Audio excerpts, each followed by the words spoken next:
A lot of times when people are talking about Tantra, they want to break down the word Tantra into this etymology, which means to weave. I've also heard it comes from this root, an instrument, which is a little bit closer.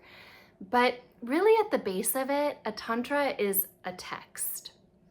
And it's interesting because the English word text is very similar in a lot of ways to the word Tantra, because the word text also etymologically breaks down to some kind of meaning around textile, to weave. And sacred texts have frequently throughout history been related to weaving, to weave a yarn, to weave a story.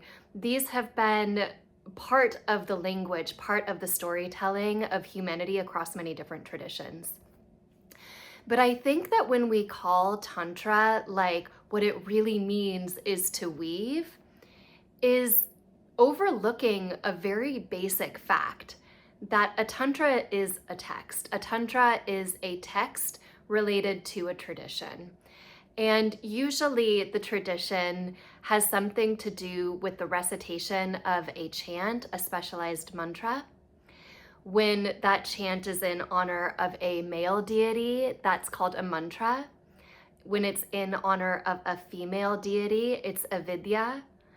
So you've got these paths, these tantric paths, and what they're usually called are the path of mantra, the mantra pita, or the path of the mantra for the female deity, the vidya pita.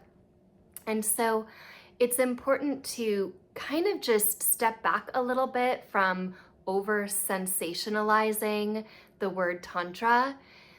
It would be like over sensationalizing the word text and then having a bunch of people just say, well, what that word really means is, the sacred weaving.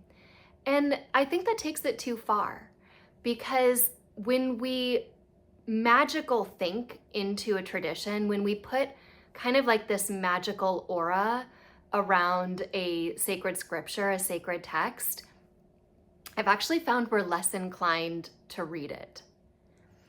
It's almost like it's good enough for me to hear about this magical teaching. You see this in yoga a lot.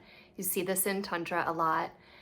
And it's part of this larger problem of anti-academia that's out there. Well, don't read your way into a practice.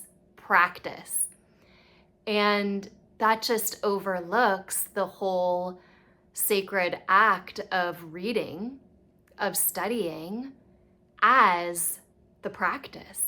So studying, falling into the deep meditation of a text is a beautiful, devotional, profound practice these texts transmit. But if we create a romantic sheen around them, if we romanticize it, this is what the word means, and it's really just all about the practice. Okay, and have you considered reading the Tantras? Have you considered reading a text? They're so beautiful, and they're less daunting when we treat it as a text. This is a text. The word means text. It's a grouping of texts. In fact, a lot of Tantras are not even called Tantras. So there's other kinds of texts that are in this kind of broader category. There's agamas, there's shastras, there's all kinds of other texts.